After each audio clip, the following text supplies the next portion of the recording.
아멘. 하나님 말씀이 우리의 생명이 되심을 믿습니다.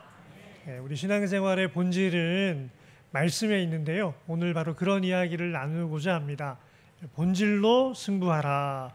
이런 제목의 말씀 가지고 은혜 나누려고 합니다. 자, 우리 신앙생활에서 본질은 하나님의 말씀에서부터 비롯되는 것입니다. 그러면 본질이 아닌 것도 있을까요? 그렇죠. 하나님 말씀이 아니고 사람의 말에서부터 비롯되는 것은 신앙생활의 본질이 아닌 비본질입니다. 이 두 가지를 잘 구별하셔서 본질로 승부하는, 즉 하나님 말씀으로 승리할 수 있는 우리 성도님들 되시기를 축복합니다. 자, 우리 함께 읽어보겠습니다. 하나님의 나라는 먹는 것과 마시는 것이 아니요 오직 성령 안에 있는 의와 평강과 희락이라. 아멘. 복음의 핵심은 하나님 나라입니다. 하나님 나라가 복음의 핵심입니다. 우리가 죽어서 천국 가는 것도 복음이지요. 그런데 그건 매우 작은 조각에 불과하고요. 예수님께서 전하신 복음의 핵심은 하나님의 나라입니다. 하나님의 나라가 왜 복음, 기쁜 소식이 될까요? 우리가 일제 치하를 살았던 때가 있습니다. 일제의 강점기를 살아가면서 복음은 어떤 소식일까요? 광복입니다.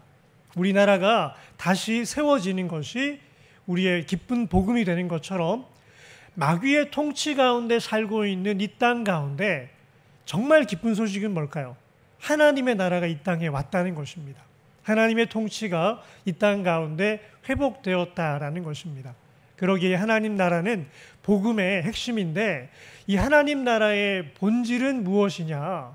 하나님 나라의 주인은 누구일까요? 하나님이십니다. 주권이 하나님께 있습니다. 마귀의 종노릇하면서 내가 내 삶의 주인인 줄 착각하고 살아오던 인생이 하나님의 통치가 임하는 것을 경험하게 되고 하나님께서 나를 창조하신 분이시고 예수 그리스도를 통해서 나를 다시 사신 구속의 주님이시다라는 고백을 하게 될 때 내 삶의 주권이 하나님께 넘어가게 되면 그때부터 나는 어느 나라 백성으로 살까요? 하나님 나라 백성으로 살아가게 됩니다.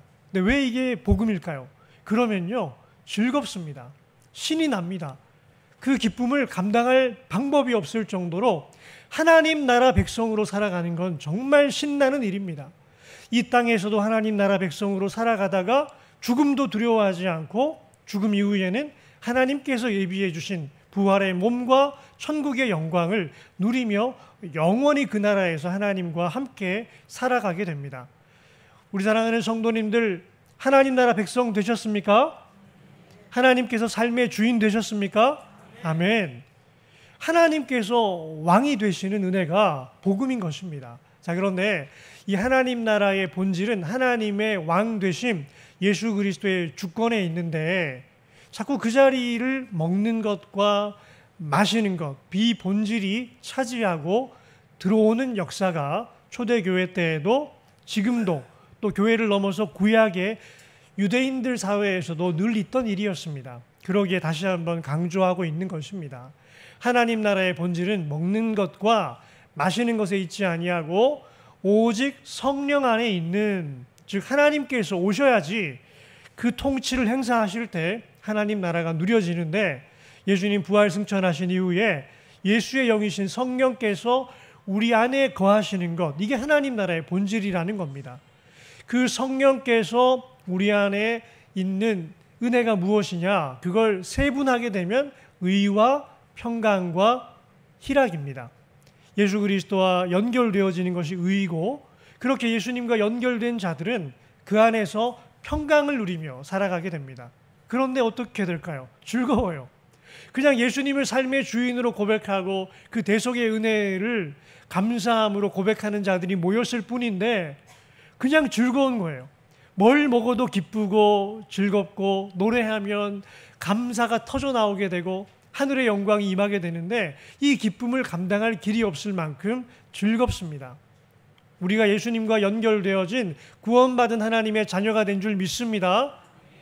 더 이상은 하나님과도 원수됨이 없고 또 그 하나님의 사랑으로 우리 서로를 향해 사랑하게 될 때 우리가 주님 안에 하나인 줄 믿습니다. 행복하십니까? 아멘. 그 행복을 확인하는 시간이 바로 이렇게 주일에 회중 예배로 모여 있는 시간입니다. 자, 이렇게 본질로 승부하라는 것은요, 비본질과 본질을 구별하라는 것부터 시작하게 됩니다. 비본질은 먹는 것과 마시는 것, 특별히 이 로마서에서는 크게 두 가지를 이야기를 하는데, 하나는 먹는 문제. 왜 먹는 문제를 이야기할까요? 유대인들은 구약 성경의 전통을 따라서 먹어도 되는 것, 먹지 말아야 되는 것, 이게 정해져 있습니다. 돼지고기 먹으면 될까요? 안 될까요? 안 됩니다. 소고기는 먹어도 될까요? 안 될까요? 됩니다. 이런 게 구약으로 정해져 있던 거죠. 그러니 그 예수를 믿어도 아니 하나님 말씀인데 구약 성경에서 먹지 말라고 한 거 정해져 있었는데, 더 심각한 문제는 뭐냐면 우상에게 바쳐진 제물을 먹어도 되느냐 안 되느냐의 문제로 논란이 일어나게 됩니다. 우상에게 제사 드린 음식을 어떻게 하나님 믿는 내가 먹을 수 있느냐. 그런데 바울은 뭐라고 하죠? 그게 본질은 아니다. 그러니 고린도 교회는 워낙 우상 숭배가 심했던 그런 지역이어서 바울이 이런 이야기를 해요. 묻지 말고 먹어라. 무슨 말입니까? 음식 차려놨는데 대접해 드린다고 상 내왔는데 그걸 그 자리에서 이거 우상에게 바쳐진 겁니까? 아닙니까? 출처가 어딥니까? 이렇게 물으면 그때부터 분위기가 싸해지는 거죠. 그러니까 그냥 먹으라는 거예요. 지금 고린도 시장 앞에 나가면 우상에게 드려지지 않은 음식이 어디 있냐. 90% 이상은 다 우상 제사 드리고 나오는 음식이 시장에 나와 있는데 그것 가지고 우상에게 바쳐졌느냐 말았느냐 따지면 도대체 먹을 게 뭐가 있냐. 그러니 그냥 묻지 말고 먹어라. 스스로 속된 게 없다. 하나님 안에서 기도와 성령 가운데 다 거룩해지는 거다. 본질은 우리의 마음이지 음식에 있지 않다. 완전한 자유를 선언하는 것이 바울의 그런 신앙관입니다. 그렇지만 이 타협할 수 없는 본질이 있죠. 성령 안에 있다라는 것입니다. 우리가 성령께서 우리 안에 임재하셔서 우리를 주관해 가시는 것, 이거는 타협할 수 없는 본질입니다. 그 성령이 없는 가운데 하나님의 나라를 누릴 수 있을까요? 불가능합니다. 예수를 아는 머릿속에 있는 지식으로 하나님의 나라가 누려질까요? 안 됩니다. 예수님이 우리 안에 오셔야 됩니다. 예수님이 오시는 것은 예수의 영이 오시는 것입니다. 성령께서 우리 안에 거하시는 것, 이게 본질입니다. 그 가운데 의가 있고 평강이 있고 희락이 있습니다. 이 비본질과 본질을 구별하라 하는 말씀인데요. 그런데 바울은 사실 오늘 이 로마서에서는 그것보다 한 걸음 더 나아가는 이야기를 하고 있습니다. 더 깊은 본질이 있다. 더 깊은 본질이 뭘까요? 믿음도 본질이고 소망도 본질인데 믿음, 소망, 사랑, 그 중에 제일은 무엇일까요? 사랑입니다. 사랑. 그러니 너 믿음 좋다고 해서 나 믿음의 본질을 가지고 있으니 마음껏 먹지 말고 누구 배려하라는 거예요? 믿음이 연약한 자를 배려하라는 겁니다. 나는 내 믿음으로는 시장에서 우상 숭배에 바쳐졌던 그 음식 먹는 게 내 믿음으로는 받아들여지지 않는 사람이 있는 거예요. 근데 바울은 이걸 믿음이 약하다고 하거든요. 그럼 그 사람을 상대해서 야, 너 믿음도 약해서 이것도 못 먹어? 일로 와봐, 먹어봐. 이렇게 막 먹이지 말라는 거예요. 요즘 청년들이 청년부 모습 보다 보니까 기가 막힌 모습이 있는데요. 예전에는 이 술을 먹지 않는 게 거의 한국 교회의 전통처럼 내려오고 있었습니다. 요즘 젊은 세대가 아니 성경에 어디 술을 입에도 대지 말란 얘기가 있냐. 예수님도 마신 포도주가 그게 알코올 들어가지 않았겠냐. 그러면서 청년부 모임 끝나고 술 마시러 가자는 거예요. 후배들 데리고 와가지고 억지로 먹으라는 거예요. 그리고 이게 더 고차원적인 신앙이다라고 막 가르치는 거예요. 여러분 이게 맞는 걸까요? 아닌 겁니다. 이거야말로 성경의 가르침이 아닙니다. 왜냐? 사랑으로 행하는 게 아니기 때문입니다. 그리고 기독교가 지금 금주하는 이 문화는 매우 한국 사회에 선한 영향력을 끼친 아름다운 문화입니다. 그래서 우리가 또 잘 지켜가고 있는 것이고요. 너무 율법적으로 지키려고 할 때는 또 그거에 대해서 그렇게까지 할 필요는 없다. 이런 분위기가 지금 한국 교회 안에 있습니다. 그런데 중요한 건요. 어떤 입장을 취하던 사람을 존중하게 여기는, 사랑으로 대하는 것이 그게 하나님께서 기뻐하시는 것이다. 이런 이야기를 하고 있습니다. 자, 이걸 좀 더 이렇게 구분해서 보게 되면요, 우리의 신앙을 세 가지 모습으로 비본질의 얽매인 신앙, 비본질을 무시하는 신앙, 비본질을 초월하는 신앙, 이렇게 구별해 볼 수 있습니다. 우리 성도님들은 지금 저 세 가지 가운데 어느 지점에 계십니까? 비본질의 얽매인 신앙, 예배를 드리는데 시간도 정확하게 이 시간에만 예배를 드려야 되고, 복장도 항상 내가 원하는 대로 갖추어야 되고, 예배의 전통은 이렇게 예전 순서가 정해져 있어야 되고, 신앙생활은 딱 이렇게 하는 것이다. 어떤 그런 규정 가운데 조금만 벗어나도 은혜를 상실해 버리면 지금 내가 비본질적인 요소에 얽매여 있다라는 증거입니다. 반면에 그런 것 다 상관없어, 다른 사람들이 중요하게 여기는 것들을 중요하게 여기지 않고 함부로 그 사람을 정죄하고 무시하고, 그걸 정죄할 뿐 아니라 오히려 그런 신앙은 되게 싸구려 신앙이다라고 폄훼해요. 사랑하는 성도님들, 우리 예전에는요, 헌금 드릴 때 돈을 다림미로 다렸습니다. 여러분, 이거 비본질입니까? 본질입니까? 엄밀히 말하면 비본질이에요. 누가 다린 거죠? 하나님이 다리라고 한 게 아니고 내가 다리고 싶어서 다린 거예요. 그런데 이거 무시하면 돼요? 안 돼요? 무시하면 안 되는 거예요. 그 돈을 하나님께 드린다라고 해서 토요일에 그 돈을 다리면서 기도하고 하나님 감사합니다고 했던 그게 얼마나 귀한 겁니까? 이거 비본질 무시하면 안 되는 거예요. 그걸 존중히 여길 수 있는 신앙이 성경적으로 권면하는 신앙입니다. 그 태도를 비본질을 초월하는 신앙, 이렇게 말할 수 있습니다. 초월이란 뜻이 뭘까요? 뛰어넘는 것입니다. 그런데 초월하다라는 개념은 무엇과 차이가 나느냐? 무시하다라는 것과 차이가 납니다. 초월은 무시하지 않고 존중하지만 그걸 뛰어넘을 수 있는 것을 초월이라고 합니다. 비본질에 얽매여 있는 성도들도 귀하게 여기고, 또 그걸 무시하지 못하도록 또 그들도 끌어안고, 그러면서 본질을 붙들 수 있는 신앙, 그게 비본질을 초월하는 신앙입니다. 바울은 먼저 비본질에 얽매인 자들을 향해서 골로새서를 통해 제발 좀 성숙해라, 비본질적인 것들을 본질처럼 붙들지 말라라고 이야기를 합니다. 그러므로 먹고 마시는 것과 절기나 초하루나 안식일을 이유로 누구든지 너희를 비판하지 못하게 하라. 이것들은 장래일의 그림자이나 몸은 그리스도의 것이니라. 먹고 마시는 것, 유대 전통 가운데 있던 사람들이 바울이 복음을 전하는 곳마다 다가와서 구약대로, 그 율법대로 먹고 마셔야 된다라고 이야기를 합니다.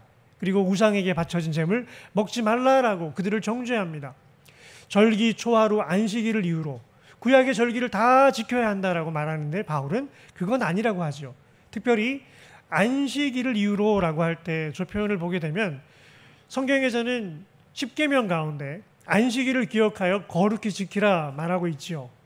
우리는 지금 안식일을 지키고 있습니까? 안 지키고 있습니까? 지키는 것도 같고 안 지키는 것도 같습니다. 왜냐? 구약에서 안식일은 주일이 아닙니다. 토요일입니다. 토요일. 금요일 저녁부터 시작해서 토요일 저녁까지를 우리가 안식일이라고 합니다. 그러니 안식일을 지키려면 주일을 지키는 이 모습은 지키지 않는 것이다라고 보여지기도 합니다. 그런데 우리는 안식일을 지킨다라고도 합니다. 왜냐? 날짜를 바꿔서 주님의 날에 안식일의 기본 개념을 가지고 지키고 있다라고 하기 때문에 우리는 날짜를 바꿨을 뿐 안식일을 지키고 있다라고 말하고 있는 것이죠. 그런데 이게 구약을 1500년 이상 모세의 율법을 지키던 사람들이 예수 믿었다고 해서 날짜를, 안식일 날짜를 주일로 바꿔서 지키는 게 쉬운 일이었을까요? 쉬운 일이 아닙니다. 아니 1500년을 토요일 날 지키던 안식일을 왜 갑자기 주일날로 그렇게 바꿔서 지켜야 되는가? 쉽지 않은 겁니다. 그런데 이걸 초월할 수 있는 게 뭐지요? 그게 신앙입니다. 왜냐? 모든 날의 주인이 누구이십니까? 예수님이신 거예요. 몸은 그리스도의 것이고 절기, 초하루, 안식일, 구약에 먹고 마시는 그 모든 율법은 그림자에 불과하다. 본체이신 예수님이 오셨습니다. 그 그림자의 율법의 본체이신 예수님이 오셔서 우리의 머리가 되십니다. 그 머리 되신 예수님께서 부활의 영광을 주일 아침에 맞이하셨기 때문에 우리가 그날을 더 기뻐해서 그날을 우선적으로 지키겠다. 뭐가 문제가 되겠습니까? 아무런 문제가 없는 것입니다. 사랑하는 성도님들, 주일 예배는 몇 시에 드리는 게 좋을까요? 11시에 드리는 게 좋을까요? 오후 2시에 드리는 게 좋을까요? 아마 내년부터 우리 주일 예배는 11시는 폐지하고 오후 2시로 드리겠습니다 하면 우리 성도님들 힘드실 거예요. 힘드실 겁니다. 자, 그런데 우리 한국교회가 세워지면서 주일 예배를 처음 드린 전통적인 시간은 몇 시인지 아십니까? 오후 2시가 한국교회가 처음으로 주일 예배를 드린 시간입니다. 왜 그랬을까요? 선교사님들이 와가지고 주일에 보니까 너무 한 주간을 고생하다가 살아온 성도들 주일이라도 좀 늦게 편하게 쉬었다가 2시에 와서 예배 드리고, 이날은 안식일의 개념도 겸해서 좀 쉬시라고 그렇게 2시에 예배를 드린 거죠. 그런데 일제치하의 강점기 속에서 집에 있는데 쉬어질까요? 안 쉬어질까요? 안 쉬어지는 거예요. 그나마 어디 가는 게 쉬는 걸까요? 교회 가는 게 쉬는 거예요. 오후 2시 예배를 드린다고 했는데 다 교회에 아침부터 와 있는 거예요. 그러니까 오전에 성경 공부반을 열어줬습니다. 일찍 오신 분들 그러면 저랑 성경 공부 좀 합시다 하고 성경 공부반을 열었던 그 전통으로 11시 예배가 더 선호한다는 걸 알고 시간을 바꿔준 거예요. 그리고 그 흐름은 어디로 또 이어졌느냐? 11시 예배가 되니까 성도님들 가운데 또 우리 장로님들도 안수를 받고 하다 보니까 예배 전에, 주일 11시 예배 전에 한때 성경 공부했던 거 아십니까? 저희 아버님도 장로님이셨는데 이걸 맡아서 하셨던 적이 있어요. 11시 예배인데 10시 반이 되면 어떤 경우는 10시에 장로님들이 나오셔가지고 전교인을 상대로 또 성경 공부하시다가 10분 전에 딱 끝내고 음악 나오면 잔잔하게 묵상 기도하다가 또 그렇게 예배 드리는, 그렇게도 바뀌었던 겁니다. 그러니까 계속 예배가 바뀌는 거예요. 그러면 주일 예배는 언제 드리는 게 좋을까요? 예수님 기준은요, 상관이 없다는 거예요.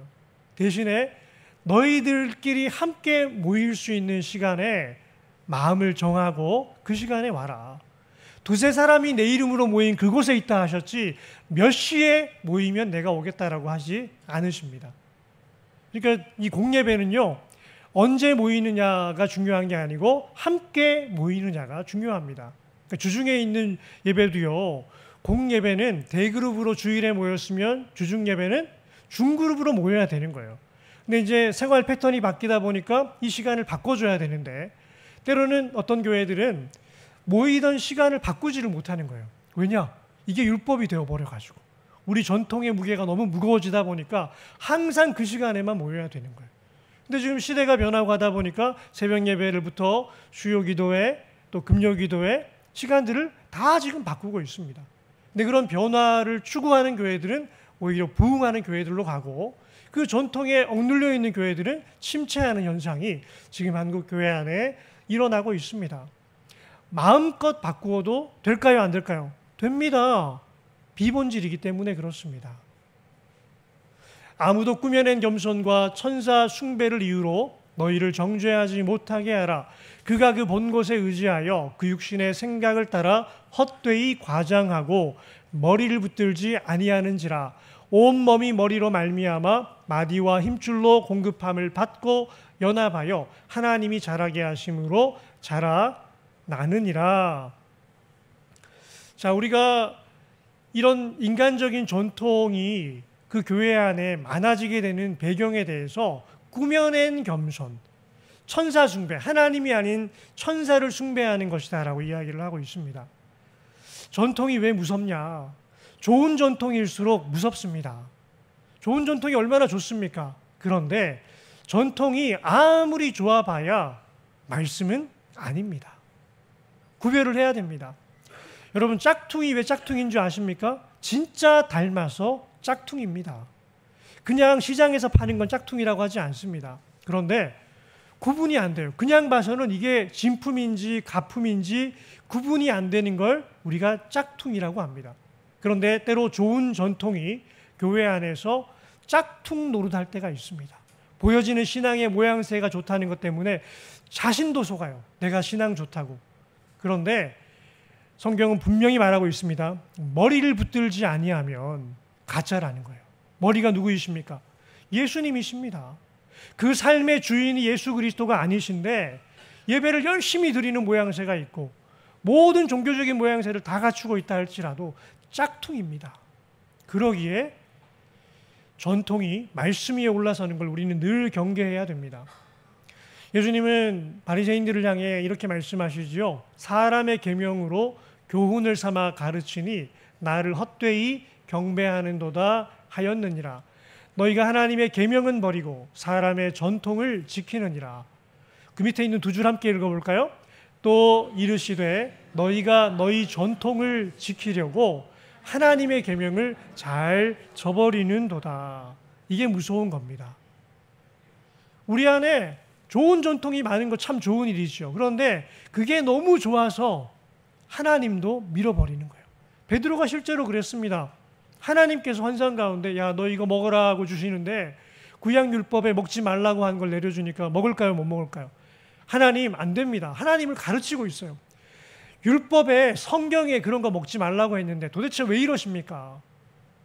율법 누가 만든 거죠? 하나님께서 만든 겁니다.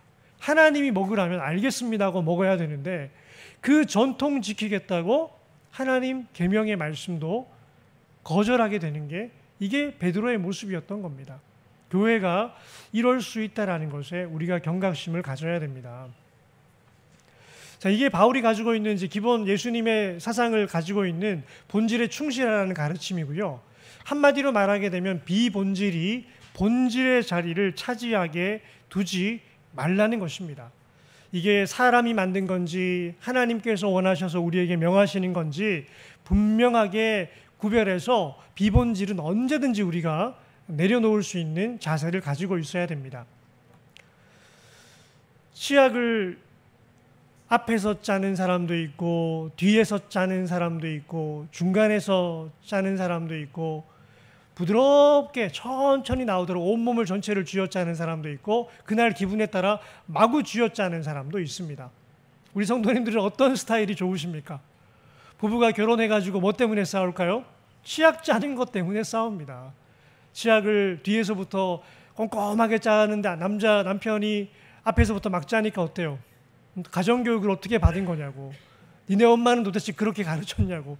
그러면서 부모의 이야기하다가 정신머리가 썩었네 하면서 이혼하자고 하는 게 이게 부부들의 모습이기도 한데요. 이걸 가지고 심리학자들이 이게 다 마음에서 비롯되는 이유가 있다라고 이야기하더라고요. 아래에서부터 짜는 사람 자신의 소유물뿐 아니라 주변 사람들도 소중히 여기는 성격이고 열심히 일하면서 잘하기 때문에 다른 사람들의 신뢰를 얻고 낭비하지 않고 청결하고 체계적인 사람이다.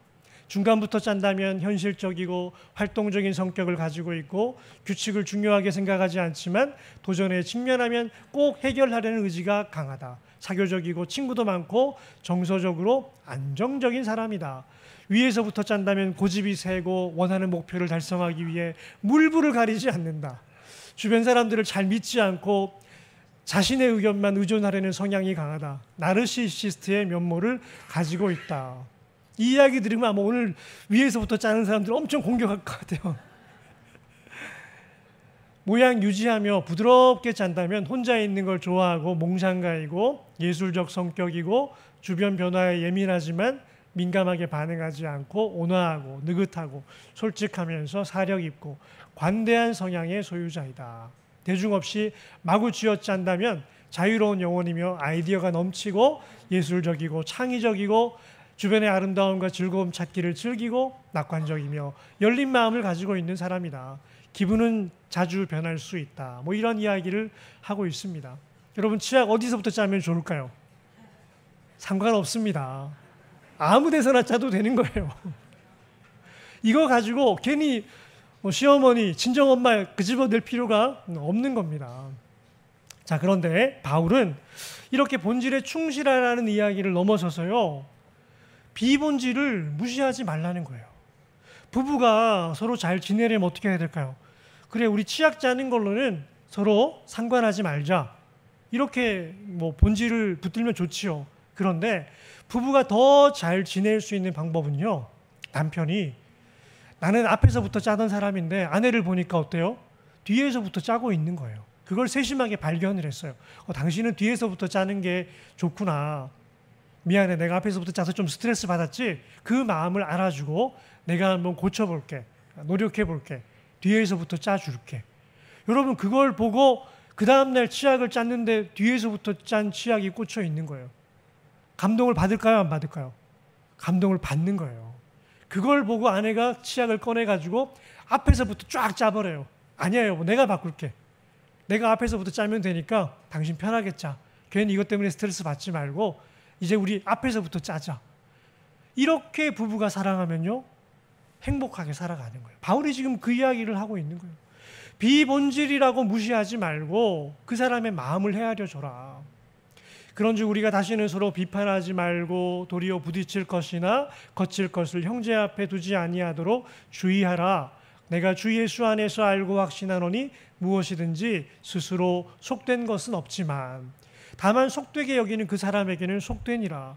우상에게 바쳐진 제물이라고 먹지 못할 것은 없지만 그 사람 마음에 그게 거리낌이 된다면 그걸 왜 먹겠냐. 나는 사람의 마음에 상처가 된다면 평생 고기를 먹지 않겠노라. 만일 음식으로 말미암아 내 형제가 근심하게 되면 이는 내가 사랑으로 행하지 아니함이라. 함께 읽습니다. 그리스도께서 죽으신 형제를 내 음식으로 망하게 하지 말라. 그러므로 너희의 선한 것이 비방을 받지 않게 하라. 아니, 음식 때문에 힘들어하는 사람이 있는데 그걸 굳이 너의 자유라고 먹어야겠느냐.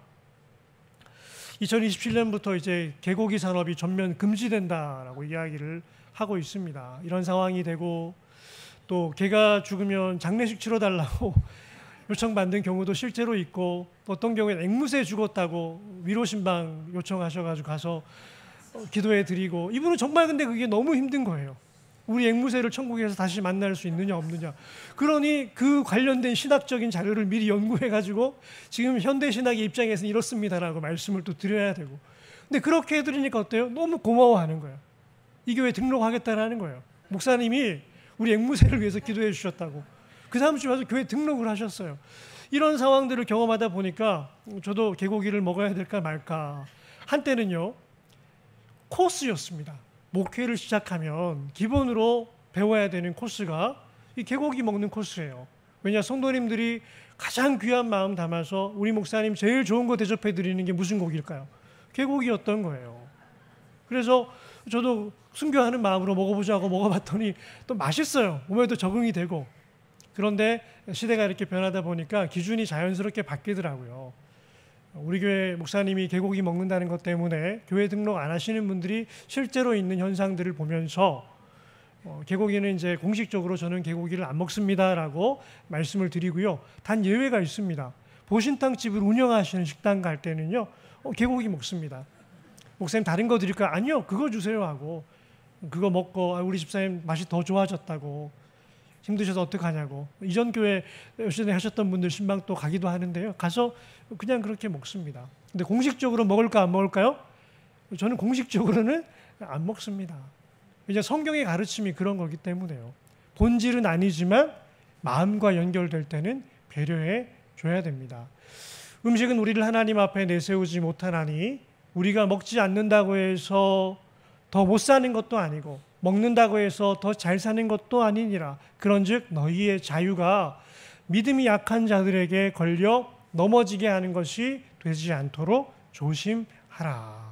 비본질이라고 해서 무시하지 말고 그 비본질을 통해서 오히려 복음 전하는 도구로 활용하라는 것입니다. 자, 함께 읽어볼까요? 자유를 사랑보다 앞세우지 말라. 내 믿음의 자유가 누군가에게 상처가 된다면 그거 내려놓으라는 것입니다. 그러기에 바울이 권면하고 있는 신앙은 비본질을 초월하는 신앙입니다. 하나님의 나라는 먹는 것 마시는 것 아니다. 오직 성령 안에 있는 의와 평강과 희락이다. 하나님의 나라는 하나님의 통치다라고만 이야기하지 않고요. 하나님과 연결된 의로움이라면 서로 평화로워야 된다는 것입니다. 그리고 함께 즐거워야 된다는 것입니다. 나만 됐고 나만 자유하고 나만 기쁘면 그걸로 끝나는 게 아니고 평강해야 되고 함께 즐거워하는 것이 하나님 나라의 본질입니다. 그래서 우리 개혁교회는 전통적으로 우리 개혁교회가 어떤 교회인가를 나타내는 중요한 정체성에 대한 문장이 있습니다. 우리 한번 따라할까요? 본질에서는 일치를,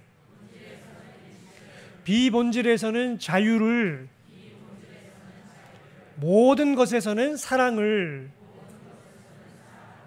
네, 본질에서는 유니티, 일치를, 비본질적인 것에서는 리버티, 자유를, 모든 것에서는 체리티, 사랑을. 이게 우리 개혁교회가 가지고 있는 정체성이었습니다. 바울은요, 어느 정도로까지 일치를 이야기하느냐, 복음의 본질에서 벗어나는 일을 할 때는 출교시켜라까지 이야기를 합니다.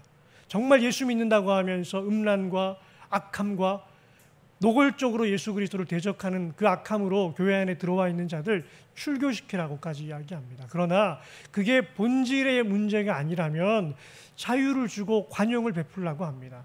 그리고 그 좋은 것들 위에, 모든 것 위에 사랑을 더하라. 바울이 골로새 교회를 향해 좋은 것들 다 이야기합니다. 이것도 하고 저것도 하고 다 하되 거기다가 사랑을 더하라. 그리고 고린도 교회에서는요, 그 이야기를 믿음, 소망, 사랑 이 세 가지 낭상이 있을 것인데 그 중에 제일은 사랑이라고 이야기하고 있습니다. 그런데 이 말이 나오게 되는 그 앞구절이 중요합니다. 내가 어렸을 때에는 말하는 것이 어린아이와 같고 깨닫는 것이 어린아이와 같고 생각하는 것이 어린아이와 같다가 장성한 사람이 되어서는 어린아이의 일을 버렸노라.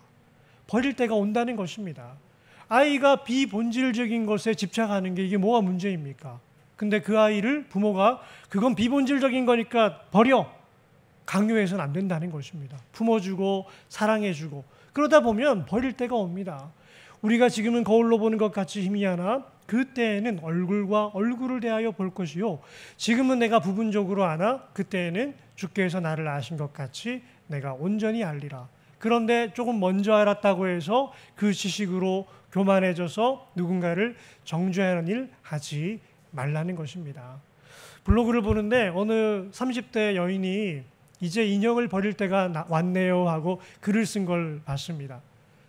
어릴 때부터 그렇게 추억이 있는 인형, 자기가 버리지 못하고 가지고 있던 그 인형을 결혼을 해도 부모님 집에 그대로 뒀는데 너무 감사한 것은 부모님이 버렸을까요? 안 버렸을까요? 우리 딸아이의 추억이 담겨있는 인형이기 때문에 버리지를 못하는 거예요.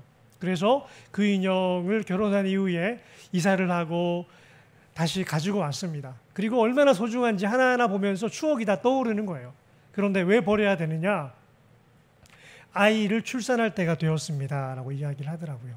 이 아이는 우리 아이 방으로 꾸며줄 건데 내 인형이 차지하고 있으니까 이제는 사랑한 추억들, 소중했던 기억들 마지막으로 사진과 함께 남기고 오늘 버립니다 라고 해서 포장해서 버리는 장면을 그렇게 블로그에 올렸더라고요. 어린아이의 일을 버렸노라. 버릴 때가 옵니다. 근데 너무 감사한 건요, 이 부모님이 그 아이의 추억을 소중히 여겨서 이걸 간직해 줬다는 거예요. 얼마나 감사할까요? 처음에는 인형 보고 좋았던 추억이지만 나중에는 이 인형에 담겨있는 부모님의 사랑이 그 심령을 울릴 겁니다. 자, 그런데 집에 불이 났는데 아이가 인형 가지러 들어가겠다고 하면 그걸 내버려 두면 됩니까? 안 됩니까? 안 되는 거예요. 그건 비본질이야 하고 끊을 때는 끊을 수 있어야 합니다. 그러니 이 본질에 충실한 사람이 비본질을 초월하면서 리더가 되어야 됩니다. 우리 한번 따라할까요? 본질을 간파하라. 더 깊은 본질에 눈뜨라. 비본질에 대한 유연성으로 승부하라. 네, 이런 리더들이 우리 과림리 교회 안에 많아지면 좋겠습니다. 본질이 무엇인가를 간파하고 더 깊은 본질에도 눈뜰 수 있고 그래서 비본질에 대해서는 끌어안아주는 공동체. 그래서 의와 평강과 희락의 하나님 나라가 사랑의 공동체로 임하는 과림리교회 되시기를 주님의 이름으로 축원합니다. 아멘. 사랑의 아버지 하나님, 우리가 이 땅에 발을 딛고 살아가지만 천국의 시민권을 가진 자로 살게 하신 것 감사합니다. 이 땅의 비본질을 초월하며 살게 해주시고 또 여전히 비본질에 대해서 중요하게 여기는 자들도 그 마음을 귀히 여기며 끌어안을 수 있는 성숙한 공동체 되게 하신 것 감사합니다. 이런 과림리교회가 이 땅을 향해서 하나님 나라의 역사를 펼쳐가며 주님 앞에 복음의 공동체로 쓰임받게 하여 주시옵소서. 예수님의 이름으로 기도합니다. 아멘.